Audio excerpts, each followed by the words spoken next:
Hello, Wonderhussy here, out in the middle of nowhere in Utah. That's right, I've been traveling around Utah for a few days now, checking out a bunch of different stuff. And as I was driving along to my next destination today, well, I happened to pass by this Boyd station. It's an old Pony Express station. And this is, to me, more interesting than other Pony Express stations that I've stopped at, and I think I even shot a little bit of video at, because there's actual ruins here as well as a bunch of historical information. Now, it's a hot day in the Utah desert, so I left my rig running with the air conditioning on so the ice in my cooler doesn't melt. But we'll just go in here real quick. I think this thing is to prevent cows from getting in here and pooping all over. And check out this Pony Express site. Now, there is a little kind of sign-in logbook here, so I did sign in, and it's good to see that as remote as we are, and this is like one of the most remote places I've ever been. There's a lot of people who stop by here. In fact, there was somebody who stopped by today, just before I got here. Go figure. Okay, so there's this little shaded thing here with 3 informational signs. We'll start over here.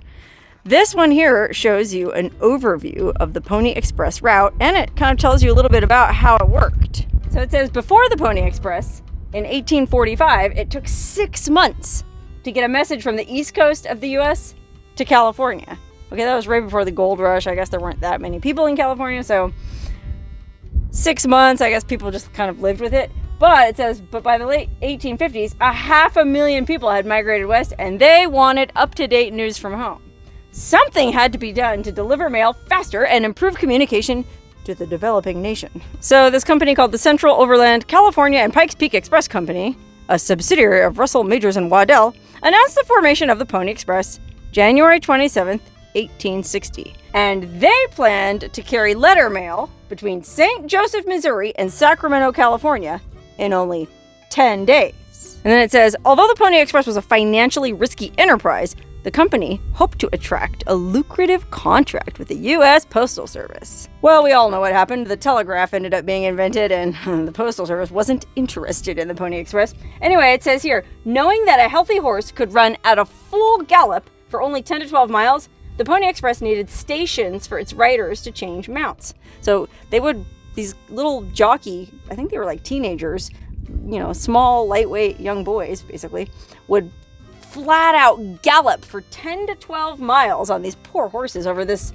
I mean, this terrain here doesn't look that rough, but there's mountains here and there, and there's all kinds of obstacles. Anyway, they needed stations for the riders to change mounts every 10 to 12 miles. So they used existing stage stations on the eastern end of the route, but they needed to build many new stations in these remote areas of the Great Basin. Sorry it's so windy, that's just the way it is out here.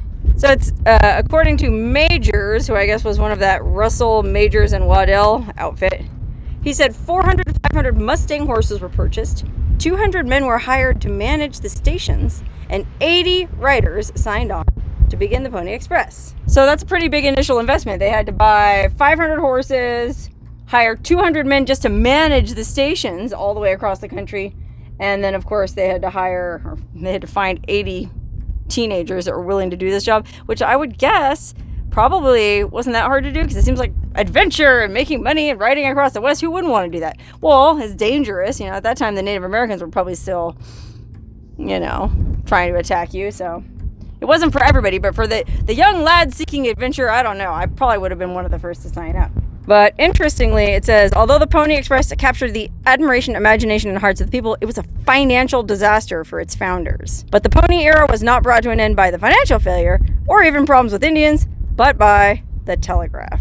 Like I said, a more efficient technology just came along, and that's what did them in. But this is cool, too, because there's a map down here that shows the entire route of the Pony Express. Okay, I'll try to keep my shadow out of it. So here you are in St. Joseph, Missouri. That's the first station. And then they go all the way, basically just follows the old Pioneer Trail, the same way I went when I did my Donner Party video. Through Kansas, Nebraska, Wyoming, up and over the Continental Divide. Then you come on down through Utah, the Great Salt Desert. And then here we are at Boyd Station. So you can kind of see maybe just how remote we are. There is nothing in this. Basically, this whole section of Utah is empty, and I'm loving it. And then from here, continued on into Nevada, and here's where it kind of parallels US 50, the loneliest road in America. I think I hit a couple Pony Express stations when I was making that series of videos. All the way across Nevada, Lake Tahoe, and then through the Sierra Nevada mountains to Sacramento, and then San Francisco, and then back.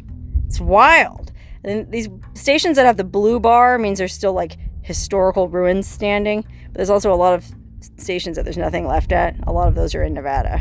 And then it also says here, I didn't even know about this, but home stations where the writers lived were located every 75 to 100 miles. These were usually stage stations, hotels, or substantial ranches. So apparently there were two kinds of stations on the Pony Express route. They had to change their horse every 10 to 12 miles, so there had to be some kind of little outpost every 10 to 12 miles where they could at least get a fresh horse. But then every 75 to 100 miles, the rider himself would stop. And I think they would put a fresh rider and a fresh horse out. So these guys really only had to ride 100 miles at a time. But like I was saying before, over this kind of terrain and with, the Native Americans on the warpath, 100 miles probably felt like a long time. And yes, there are some ruins of the station over there. I'm not sure if this was a home station or probably not. I mean, we're so far out here, this must have just been a way station or whatever they called the other kind of station. Maybe it'll say on one of these signs. Okay, here's the second sign. This one just talks about, it probably talks about it right here. On a typical run, express riders changed horses at relay stations. Okay, that's what they were called. Every 12 to 15 miles apart. Well, now wait a minute. They said 10 to 12 miles on that other sign. Something's fishy here. Anyway, around 12-ish miles apart, they would change horses at these relay stations. But then at home stations, which were every 75 to 100 miles, a fresh rider and mount would continue the run to the next station. But because of the speed, it says, with speed, however, came limits. Each express rider had a carrying capacity of 10 pounds, limited to what could fit into the 4 pockets of the mochila, which was this leather thing that fit over the saddle, and it had locking pouches for the mail. So if somebody tried to rob them, I guess they'd have to take the whole saddle. I guess that's the idea behind that.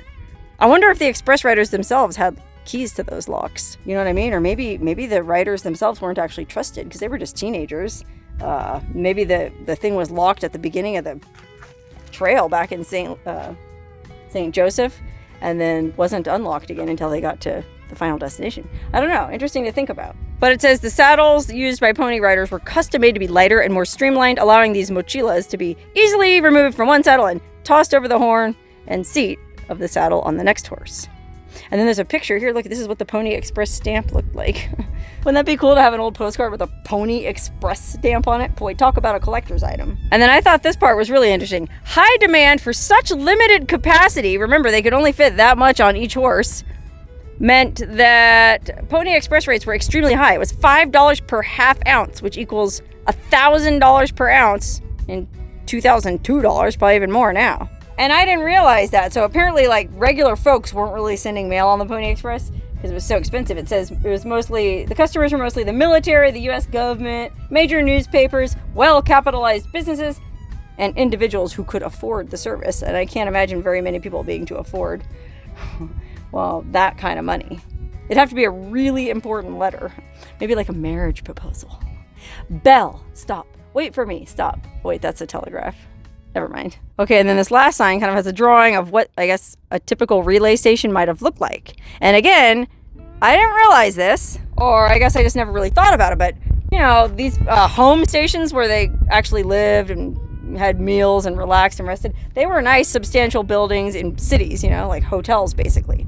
But these little relay stations that were out here in this godforsaken desert every 12 miles, they were probably pretty rough affairs, just like a little log cabin. And then they had to find people to stay and staff these things. Can you imagine living out here at one of these relay stations and all you do all day, every day is wait for the sound of hoofbeats.